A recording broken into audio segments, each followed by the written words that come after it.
O Lucas Rodrigues está falando, boa tarde, é verdade que o Brax foi atrás dos representantes do Soteldo? Não tenho essa informação, não. Mas o que eu tô vendo é que repercutiu muito o que a gente falou aqui, viu, Edmundo? Tanto na última live, né? Quanto naquelas lives que a gente fez muito antes, que eu falava, porra, estão atrás de um monte de jogador no mercado, o Soteldo tá acabando o empréstimo dele, o clube mexicano não precisa tanto do Soteldo, não é um cara que vai ter que voltar, como é o caso do Yuri Alberto, por exemplo, no Corinthians, que o time russo quer que ele volte de qualquer forma. E a gente falou isso e eu vi vários lugares, alguns canais falando disso. Será que o Soteldo vem? Não sei o que lá. Na verdade, não tem nada do Paulo Brax ir atrás do Soteldo. Só é uma opinião nossa que a gente acha que o Soteldo seria uma contratação fantástica, um cara de 25, 26 anos. Pode falar, Dieguinho. Não, eu acho um baita nome, mas não tem nenhuma informação. Vi até criaram uma fake news, botaram o arroba do colega Pedrosa, que é um cara que tem uma credibilidade absurda. É mentira, foi uma fake news que fizeram marcando o arroba dele, como se fosse ele estar espalhando print de montagem. Agora, uma informação importante que eu posso passar para vocês envolvendo Vasco e Santos, o Edmundo e o Gui devem lembrar, o Vasco tem um lateral muito promissor chamado Natan, que foi vendido ao Boa Vista de Portugal, inclusive a troco de pão. Achei um absurdo o valor da venda dele à época. E o Boa Vista deu um calote no Vasco. O Vasco tinha entrado na FIFA para cobrar esse dinheiro. E aí o Santos contratou o jogador. E aí fez um acordo entre Santos, Vasco e Boa Vista de que o Santos estaria assumindo a dívida que o Boa Vista tinha com o Vasco para o jogador poder ir para lá. Então o Santos hoje deve 6 milhões de reais ao Vasco. O Vasco, inclusive, recentemente procurou o Santos para ver a possibilidade de pegar esse dinheiro e trazer um jogador do Santos, abater se for um jogador mais barato, ou pegar talvez um jogador mais caro, deduzindo esse valor. O Vasco tem um crédito lá na casa de 6 milhões de reais com o Santos pela negociação do Natan. Acho que em função disso até que a galera começa a especular alguns jogadores do Santos, mas negociação com o Soteldo, se tem, eu desconheço. Eu também não sei de nada, a gente fala bastante sobre isso aqui, né, Edmundo? O que a gente falou seria fantástico, na minha opinião, um cara que vem para vestir a camisa 10, por exemplo, porque é uma posição carente hoje, assim, um meio armador, bem armador mesmo, né? Que seria demais, seria, Edmundo. Eu acho, pelo menos, que eu queria muito vê-lo com a camisa do Vasco. Eu tenho lá minhas dúvidas. Ô, louco, sério? Eu tenho lá as minhas dúvidas. Eu acho que ele funcionou muito bem com o Sampaoli, porque o Sampaoli fazia com que o time jogasse, ele aberto na ponta, e aí ele no 1 contra 1, ele fazia jogadas e servia os atacantes. Depois do Sampaoli, ele não teve tanto brilho, né? Eu acho que ele é um jogador, ele é muito bom jogador, sim, mas ele precisa de um esquema voltado para ele, né? Eu não sei se o Barbieri vai fazer isso. Então, sei lá, é uma incógnita. Embora essa memória de quando ele jogou sob o comando do Sampaoli foi espetacular. Esse jogador, se ele repetisse aquilo ali que ele fez, mas depois, antes e depois, antes mesmo, quando ele jogava no Universidade Católica, eu acho, sempre confundo os dois times lá do... Vou puxar aqui. Que eles jogavam. Não lembro também. Eu confundo com a Universidade de Chile e com a Universidade Católica. Lá ele também não jogava tão bem assim. Eu fiz muitos jogos dele na Libertadores. Ele jogava mais centralizado no meio e não era assim tão brilhante, né? Ele veio fazer sucesso nas mãos do Sampaoli com a camisa do Santos. Mas, cara, no contexto geral de hoje, seria um grande nome, né? E acho que a torcida do Vasco iria adorar. Ele tem passagem na Universidade de Chile, mas quando ele vem ao Santos, ele vem do Huachipato. Huachipato, é verdade. Ele era do Huachipato e estava emprestado à Universidade de Chile. Eu acho que é isso. Porque a Universidade de Chile jogava a Libertadores, para ele ter essa visibilidade sul-americana, né? E eu trabalhava no canal exclusivo da Libertadores. Então, eu fiz todos os jogos da Universidade de Chile e não vi ele com tanto brilho, porque ele jogava até um pouco mais centralizado. No Santos, com o São Paulo, ele jogou mais aberto pela ponta esquerda, aí, de fato, principalmente na Vila Belmiro, destruiu, né? Driblava 1, 2, 3 e servia os atacantes. Foi uma campanha bem bacana, brilhante mesmo do Santos. E aí isso fez com que ele virasse uma sensação aqui no futebol brasileiro. E conhecendo o estilo de jogo do Barbieri, é um cara que se encaixa muito na posição do Claudinho, que ele usava o Claudinho, por exemplo. E eu duvido que ele não seja pelo menos falado assim, Barbieri, eu sou Teudo, um cara que eu acho que o Barbieri gostaria muito de trabalhar, né? Não sei, é uma opinião minha também, isso aí não é informação, tá, pessoal? O Leandro tá falando, Patrick do São Paulo, o Vasco demonstrou interesse, ele quer sair do São Paulo, tem alguns clubes ali em volta, só que ele precisa se resolver com o São Paulo. Primeira coisa que tem que fazer é essa, se resolver, porque o Rogério, apesar da briga que ele teve com o Rogério Ceni no ano passado, segundo ele queria contar com o Patrick pro ano que vem, só que tá difícil convencer o jogador a querer ficar no São Paulo, ele tem contrato, né? E resolvendo a situação, vai sair do São Paulo, aí o Vasco tá no páreo, tá? Essa é a informação. Tem alguma informação diferente dessa, Dieguinho? Então, um cara que é uma fonte super, hiper, mega confiável, o André Hernan, subiu um tweet hoje, no final da tarde, dizendo que quem tem demonstrado mais força agora no interesse pelo jogador é o Atlético Mineiro. O Atlético está estudando a possibilidade de o contratá-lo, mas ainda não fez proposta. Tá? Inclusive, a partir de 1º de julho, ele pode fazer um pré-contrato, porque o contrato dele com o São Paulo termina em dezembro de 2023.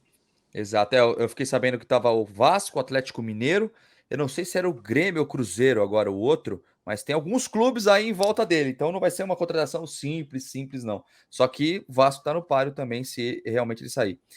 Diego Valoyes, né, o Felipe manda aqui. O Vasco demonstrou interesse, né? O Diego pode me corrigir se eu estiver errado. Só que parece que o Tajeres espera uma oferta da Europa. Tem a pretensão de vendê-lo para a Europa, não queria para a América do Sul. Então, meio que deixou na gaveta ali. Minha opinião, eu acho que ele não vem mais. O que você acha, Dieguinho? Então, vamos lá. A situação do Diego Valois é colombiano, joga no Talleres de Córdoba da Argentina, tem 26 anos de idade, faz 27 no ano que vem. Já há 2 anos o presidente vem prometendo vender o jogador vem se destacando muito no Talleres e teve proposta no passado e o presidente não vendeu porque ele queria algo na casa de 10 milhões de euros. Como não chegou essa proposta, ele não vendeu. Mas ele deu a palavra que nessa temporada venderia o jogador. O Andrés Fassi, que é o presidente do Tajeres, ele é um cara negociante pra caramba, né? Então todo mundo que tenta apurar com ele a situação de vende ou não vende, não, paga 9 milhões de dólares, não tem negócio. Você teve um que tinha um clube da Alemanha com proposta, até agora a proposta não apareceu. O Vasco fez uma primeira proposta, que eu não me lembro exatamente o valor, ele recusou. O Vasco fez uma contraproposta de 5 milhões de dólares agora, ele recusou de novo e falou, o Vasco tá brincando, vai perder o jogador, tô em Barcelona e vou acertar com o clube da Espanha. Ele meteu esse essa semana agora pro Marco Jacobs, um grande amigo meu do Detetive Vasco, faz um trabalho bem sério. Enfim, então ele tá negociando, né? É meio petralha, né? Força uma barra para tentar tirar uma grana maior, mas eu tô sentindo que eu acho que ele tá blefando um pouco e vai acabar tendo que vender o jogador por menos. Mas, assim, não é um negócio descartado. O Vasco quer muito e fez algumas propostas já, o Tajeres recusou 2. Mas é muito bom jogador também, né? Mas se começa com um leilão desse jeito, né, Edmundo? Começa a ficar um pouco complicado, porque começa a ficar caro e você começa a perder tempo no mercado, né? Porque, por exemplo, vou esperar o Diego, aí você não vai atrás de outro, aí, pô, os times estão contratando. Agora a gente viu como tá movimentado o mercado, né? Então você acha que vale a espera ou já tem que ir atrás de outro, Edmundo? Não, eu acho que os clubes hoje trabalham com um sistema de como é que fala? Scout, mapeamento. É o scout, mas eles estão monitorando, me fugiu a palavra, eles monitoram muitos jogadores, né? E o principal fator é que não se machuque, que jogue toda a temporada, que tenha números, enfim. Esse mercado ele já está todo mapeado. E os dirigentes, né? O caso do Luiz Melo e do Paulo Brax, eles são responsáveis pelas contratações. Então, eu acho que tem uma série de negociações em andamento. Não é porque não deu certo uma que não vai dar certo a outra. Eu acho que o Vasco até está usando uma tática que eu acho bacana, né? De estar anunciando as contratações de forma gradativa, né? Na segunda-feira foi o Pedro Raul, na quarta-feira o Léo Pelé, hoje o Lucas Piton, enfim, eu estou falando dos mais emblemáticos, provavelmente outros foram contratados também nesse meio do caminho. Mas por quê? Porque o Vasco está sempre na mídia, está sempre ali nos noticiários, junto com o Fluminense, dos times do Rio de Janeiro que mais contrataram. O Vasco precisa muito mais do que os outros, né? Isso é muito público e notório.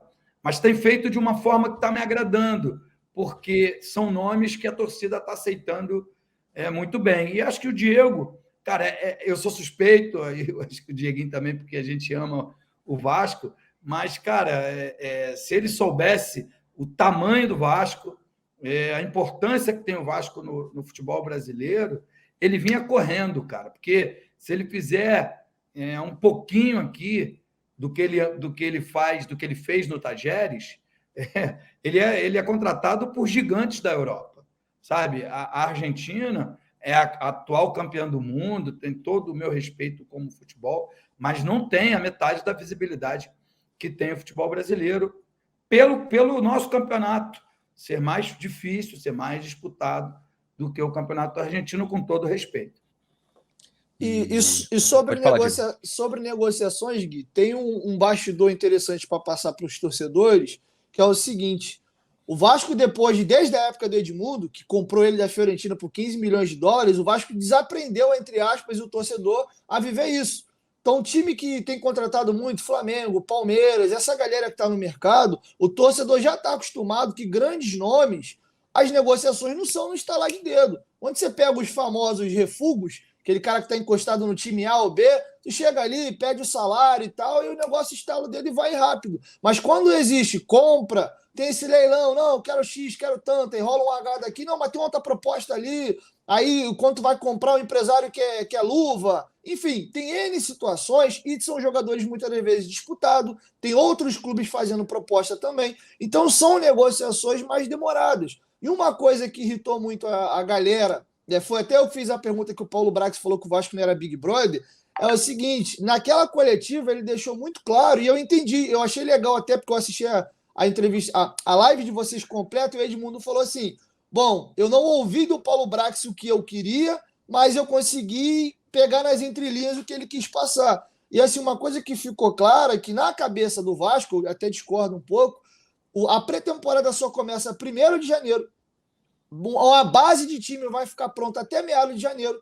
O mês de janeiro inteiro para o Vasco é tratado como pré-temporada, preparação. Então o time vai para os Estados Unidos, vai botar os 3, 4 primeiras rodadas jogando com um time alternativo e tá meio que levando o Carioca nas coxas. E ele disse que até abril a ideia é ter 90% desse elenco montado, reservando uma grana ainda para aquela janela do meio do ano, que é a janela que encerra de fato os campeonatos europeus e a principal janela. Então o Vasco vai trazer esses jogadores de forma paulatina. Nós gostaríamos de ver um time já montado em dezembro, primeira semana de janeiro, já vai para o Carioca. Pré-temporada, né? Mas eles deixaram clara a forma que eles iriam trabalhar. Aí a gente pode dizer se concorda, se discorda, mas foi falado isso. É assim que eles vão trabalhar. E demora. Dieguinho, por exemplo, com a venda do Andrei, esse dinheiro vai virar ativo para a compra de outros jogadores ou será que eles vão... Porque o Paulo Brax prometeu na coletiva exatamente isso. Se tiver mais algum ativo, venda de jogador ou patrocínio, aí isso vai virar mais dinheiro para investir, né? É um tema importante. Teve um companheiro que perguntou nessa mesma coletiva se existiria a possibilidade do Vasco furar o orçamento, né? Porque a empresa grande trabalha com orçamento e tem que cumprir bonitinho que está ali. Ele falou: existe uma única possibilidade. Qual é essa possibilidade? Incremento de receita. Pintou um patrocinador novo, botando uma grana pesada. O Vasco vendeu um jogador, entrou uma grana importante. Então, essa grana entra dentro do orçamento. Lembrando que a galera que não tem hábito de acompanhar meio corporativo, receita não é lucro, tá? Então, vendeu o Andrei por X milhões, mete o dinheiro no bolso. Não, isso aí é receita. Você tem as despesas, abate tudo no final do ano e gera o lucro e distribui-se dividendos. Tem um acordo lá que eles só podem tirar um percentual do lucro de acordo com o passar dos anos, meta dentro do campeonato. Eu não estou exatamente com isso na cabeça, mas a ideia está aí. Se eles honrarem o que foi falado pelo Paulo Brax na coletiva, essa grana do André automaticamente entra no orçamento do ano e vai ser revertido para a contratação de jogador, sim. Ou investimento em outras áreas, pode ser centro de treinamento, etc.